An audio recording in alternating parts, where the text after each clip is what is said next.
오늘 통독본문은 마가복음 11장부터 13장입니다. 예수님의 순환사가 시작됩니다.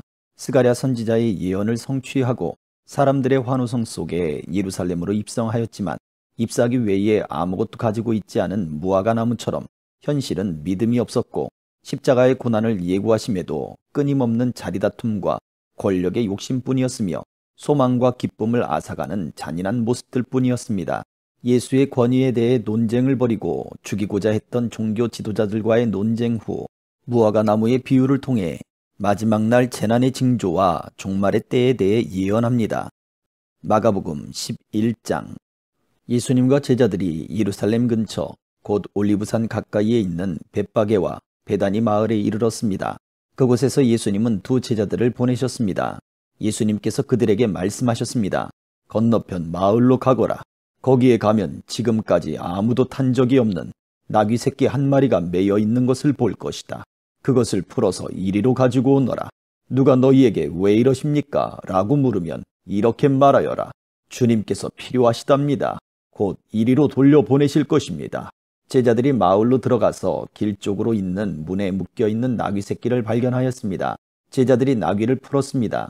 서 있던 사람이 제자들에게 물었습니다. 나귀를 풀다니 무엇을 하려는 것이요? 제자들이 예수님께서 알려주신 대로 대답했습니다. 그러자 허락해 주었습니다. 제자들이 예수님께 나귀 새끼를 끌고 왔습니다. 그들이 겉옷을 나귀 위에 얹었고 예수님께서 거기에 앉으셨습니다. 많은 사람들이 자기들의 겉옷을 펴서 길 위에 펼쳤습니다. 어떤 사람들은 들에서 꺾은 나뭇가지를 펼쳤습니다. 예수님 앞에서 걸어가던 사람들과 뒤에서 따라가던 사람들이 소리쳤습니다. 호산나! 주님의 이름으로 오시는 이가 복이 있다. 다가오는 우리 조상 다윗의 나라가 복이 있다. 가장 높은 곳에서 호산나! 예수님께서 예루살렘에 가셔서 성전으로 들어가셨습니다. 그리고 모든 것을 둘러보신 후 날이 이미 저물었기 때문에 12 제자들과 함께 베다니로 돌아가셨습니다. 이튿날 예수님과 제자들이 베다니에서 출발하여 오는 길에 예수님께서 배고픔을 느끼셨습니다. 멀리서 잎이 무성한 무화과 나무를 보시고 거기에서 열매를 얻으려고 다가가셨습니다. 그러나 무화과는 없고 잎사귀만 무성할 뿐이었습니다. 그것은 아직 무화과가 열릴 때가 아니었기 때문입니다. 예수님께서 나무에게 말씀하셨습니다. 다시는 아무도 내 열매를 먹지 못할 것이다. 제자들이 이 말씀을 들었습니다. 예수님과 제자들이 예루살렘에 왔습니다. 예수님께서 성전에 들어가셔서 성전에서 사고 파는 사람들을 내쫓으셨습니다.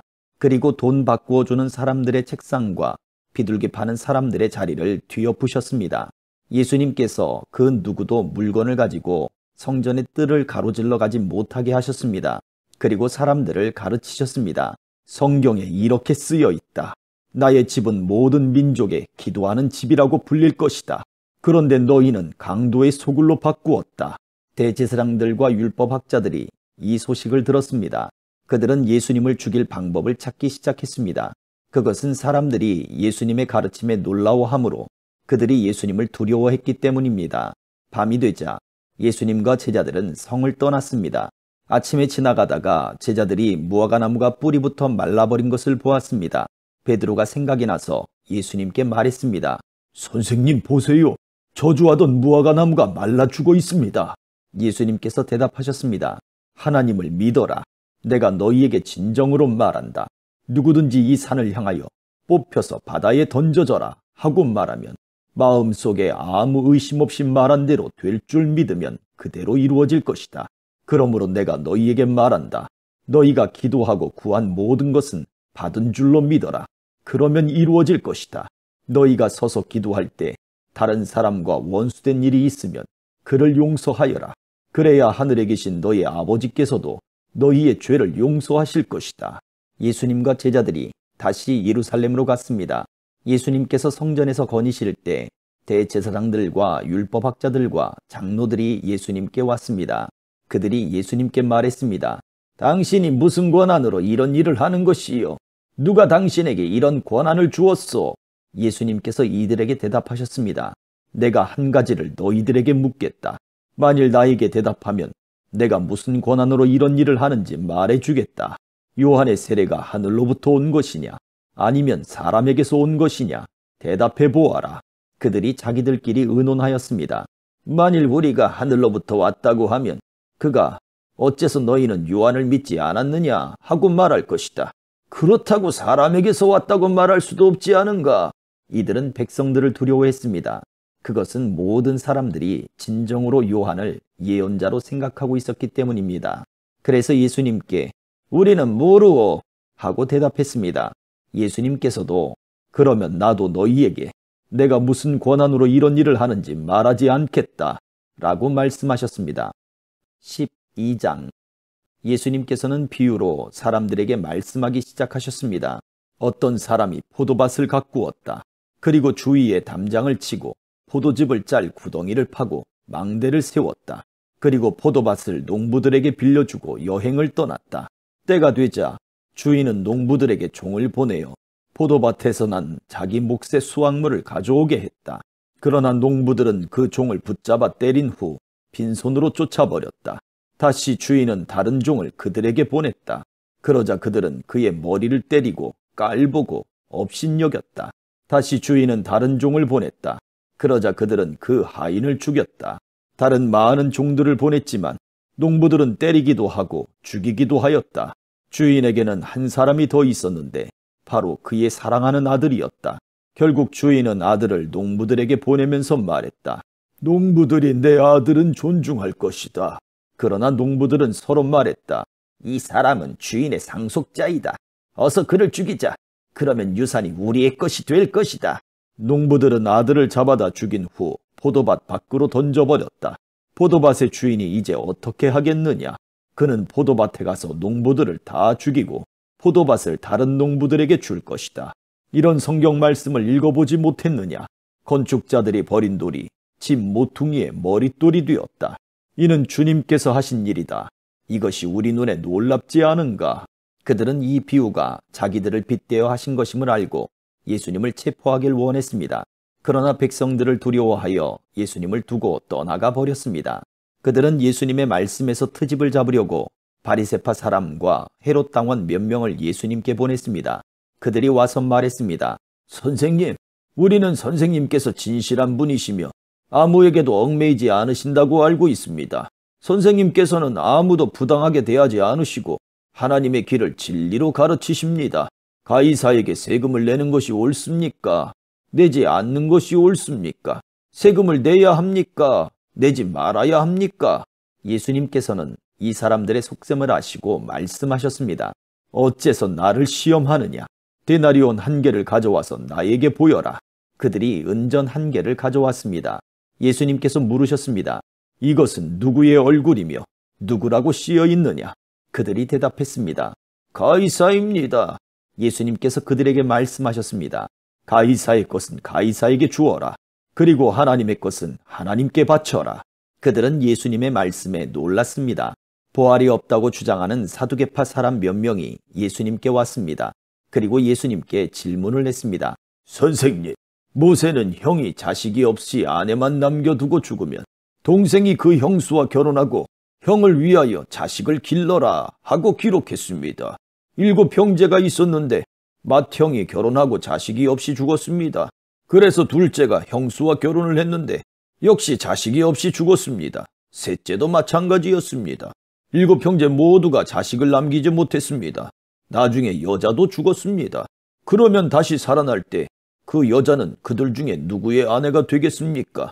7 형제가 모두 그를 아내로 맞이했으니 말입니다. 예수님께서 대답하셨습니다. 너희가 성경도 모르고 하나님의 능력도 몰라서 잘못 생각하는 것이 아니냐. 사람들이 죽은 사람들 중에서 다시 살아날 때에는 장가도 가지 않고 시집도 가지 않는다. 그들은 마치 하늘에 있는 천사처럼 될 것이다. 죽은 사람이 다시 살아나는 것에 대해서는 모세의 책에 기록된 떨기나무 대목에서 하나님께서 모세에게 어떻게 말씀하셨는지를 읽어보지 못했느냐. 하나님께서 모세에게 나는 아브라함의 하나님, 이삭의 하나님, 그리고 야곱의 하나님이다 라고 말씀하시지 않았느냐. 하나님께서는 죽은 사람들의 하나님이 아니라 살아있는 사람들의 하나님이다. 너희가 크게 잘못 생각하고 있다. 율법학자 가운데 한 사람이 다가와서 논쟁하는 것을 들었습니다. 예수님께서 사두개파 사람들에게 잘 대답하시는 것을 보고 그가 물었습니다. 모든 계명 중에 어떤 것이 가장 중요합니까? 예수님께서 대답하셨습니다. 가장 중요한 계명은 이것이다. 이스라엘아, 들어라. 주 우리 하나님은 한 분이시다. 내 모든 마음과 모든 영혼과 모든 뜻과 모든 힘을 다하여 주 너의 하나님을 사랑하여라. 두 번째로 중요한 계명은 이것이다. 네 이웃을 내 몸같이 사랑하여라. 이 계명들보다 더 중요한 계명은 없다. 율법학자가 예수님께 말했습니다. 옳습니다. 선생님, 하나님께서는 한 분이시고 그 외에는 다른 신이 없습니다. 모든 마음과 모든 지식과 모든 힘을 다하여 하나님을 사랑하고 이웃을 자기 자신처럼 사랑하는 것이 다른 모든 번제물이나 희생 제물보다 더 중요합니다. 예수님께서는 이 사람이 지혜롭게 대답하는 것을 보시고 말씀하셨습니다. 너는 하나님 나라에 가깝구나. 그 뒤로는 아무도 감히 예수님께 더 묻지 않았습니다. 예수님께서 성전에서 가르치고 계실 때 이렇게 물으셨습니다. 어째서 율법학자들은 그리스도가 다윗의 자손이라고 말하느냐? 다윗 자신은 성령으로 이렇게 말하였다. 여호와께서 내 주님에게 말씀하셨다. 내가 내 원수들을 네 발 아래 굴복시킬 때까지 내 오른쪽에 앉아 있어라. 다윗 자신도 그리스도를 주님이라고 부른다. 그런데 어떻게 그리스도가 다윗의 자손이 되겠느냐? 많은 무리가 예수님의 말씀을 기쁘게 들었습니다. 예수님께서 가르치시면서 말씀하셨습니다. 율법학자들을 주의하여라. 이들은 긴 옷을 입고 걸어다니기를 좋아하고 장터에서 인사받기를 좋아한다. 이들은 회당에서 높은 자리를 좋아하고 잔치에서도 윗자리를 좋아한다. 이들은 과부의 집을 삼키며 사람들에게 보이기 위해 길게 기도한다. 이런 사람들은 더 큰 심판을 받을 것이다. 예수님께서 헌금함 맞은편에 앉으셔서 사람들이 어떻게 헌금하는가를 보셨습니다. 여러 명의 부자들이 많은 돈을 헌금했습니다. 가난한 과부가 와서 렙돈 동전 2개, 즉 한 고드란트를 넣었습니다. 예수님께서 제자들을 부르신 후 말씀하셨습니다. 내가 너희에게 진정으로 말한다. 이 가난한 과부가 헌금함에 돈을 넣은 다른 모든 사람들보다 더 많이 헌금을 하였다. 다른 모든 사람들은 넉넉한 중에서 헌금을 하였지만 과부는 가지고 있던 모든 것, 즉 생활에 필요한 돈 전부를 바쳤다. 13장. 예수님께서 성전을 떠나실 때 한 제자가 예수님께 말했습니다. 선생님, 보십시오. 정말 아름다운 돌이지요. 정말 아름다운 건물이지요. 예수님께서 이 큰 건물을 보느냐? 돌 위에 돌 하나도 남지 않고 완전히 무너질 것이다. 라고 말씀하셨습니다. 예수님께서 성전 맞은편 올리브산에서 앉아 계실 때 베드로, 야고보, 요한과 안드레가 예수님께 조용히 물었습니다. 우리들에게 말씀해 주십시오. 언제 이런 일들이 일어나고 이런 일들이 이루어질 때에 무슨 징조가 있겠습니까? 예수님께서 그들에게 말씀하기 시작하셨습니다. 아무도 너희를 속이지 못하게 조심하여라. 많은 사람들이 내 이름으로 와서 내가 바로 그리스도다 라고 말할 것이다. 그리고 많은 사람들을 속일 것이다. 너희는 전쟁에 대한 소식과 소문을 들을 것이다. 그러나 두려워하지 마라. 이런 일들은 반드시 일어나야 한다. 그러나 끝은 아직 아니다. 민족이 다른 민족과 싸우려고 일어나고 나라가 나라와 싸우려고 일어날 것이다. 여러 곳에서 지진이 일어나고 기근도 있을 것이다. 이런 것들은 출산하는 진통의 시작에 불과하다. 너희는 주의하여라. 사람들이 너희를 법정에 넘길 것이고 너희는 회당에서 매를 맞을 것이다. 너희가 나 때문에 총독들과 임금 앞에 서게 되어 그들에게 증언할 것이다. 그러나 먼저 복음이 모든 민족에게 전해질 것이다. 사람들이 너희를 체포하여 재판에 넘길 때 무엇을 말할까 하고 걱정하지 마라. 그때에 하나님께서 너희에게 주시는 것들을 말하여라. 말하는 것은 너희가 아니고 성령님이시다. 형이 동생을 죽게 내주고 아버지가 자식들을 내주고 자식들이 부모를 거역하여 일어나며 죽게 할 것이다. 내 이름 때문에 너희가 미움을 받을 것이다. 그러나 끝까지 견디는 사람은 구원받을 것이다. 멸망케 하는 혐오할 만한 것이 서 있지 않아야 할 곳에 서 있는 것을 보거든 있는 사람은 깨달아라. 유대에 있는 사람들은 산으로 도망하여라. 지붕 위에 있는 사람은 집에 있는 것을 가지고 나오려고 내려가 들어가지 마라. 밭에 있는 사람은 옷을 가지려고 돌아서지 마라. 그때에는 임신한 여자들이나 아이에게 젖을 먹이는 여자들에게 화가 있다. 이런 일이 겨울에 일어나지 않도록 기도하여라. 그때에는 환란이 있을 것인데 이런 환란은 하나님께서 세상을 만드신 때부터 지금까지 없었던 것이며 앞으로도 이런 환란은 없을 것이다. 주님께서 이 날들을 줄여주시지 않는다면 어느 생명도 구원받지 못할 것이다. 그러나 하나님께서 선택한 사람들을 위하여 이 날들을 줄이셨다. 그때에 어떤 사람이 여보시오, 그리스도가 여기 계십니다. 또는 저기 계십니다 하고 말해도 믿지 마라. 거짓 그리스도와 거짓 예언자들이 일어나서 증거와 기적을 보여줄 것이다. 그래서 가능하면 선택된 사람들을 잘못된 길로 인도하려고 할 것이다. 그러므로 조심하여라. 내가 모든 것을 미리 일러 주었다. 그러나 그때에 환란이 지나가면 해가 어두워지고 달이 그 빛을 내지 않을 것이다. 별들이 하늘에서 떨어지고 하늘에 있는 권세들이 흔들릴 것이다. 사람들은 인자가 큰 능력과 영광으로 구름 가운데 오는 것을 볼 것이다. 그리고 인자가 천사들을 보내어 땅 끝에서 하늘 끝까지 사방에서 선택된 사람들을 모을 것이다. 무화과 나무로 교훈을 배워라. 가지가 부드러워지고 새잎을 내면 여름이 가까운 줄 안다. 이처럼 이런 일들이 일어나는 것을 보면 인자가 바로 문 앞에 가까이 온 줄 알아라. 내가 너희에게 진정으로 말한다. 이 세대가 지나가기 전에 이 모든 일들이 일어날 것이다.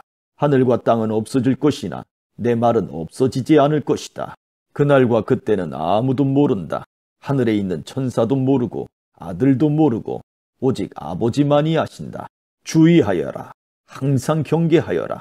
그것은 그때가 언제인지 알지 못하기 때문이다. 마치 여행을 떠나는 어떤 사람과 같다. 그는 집을 떠나면서 자기 종들에게 집을 돌보라고 맡겼다. 각각 임무를 주었는데 문지기에는 집을 잘 지키라고 명령했다. 그러므로 깨어 있어라. 집주인이 언제 돌아올지, 저녁에 혹은 밤중에 혹은 새벽닭이 올 때 혹은 아침 무렵에 올지 모르기 때문이다. 그가 갑자기 돌아와서 너희가 자고 있는 것을 보지 않게 하라. 내가 너희에게 말하는 것은 모두에게 하는 말이다. 항상 깨어 있어라. 아멘.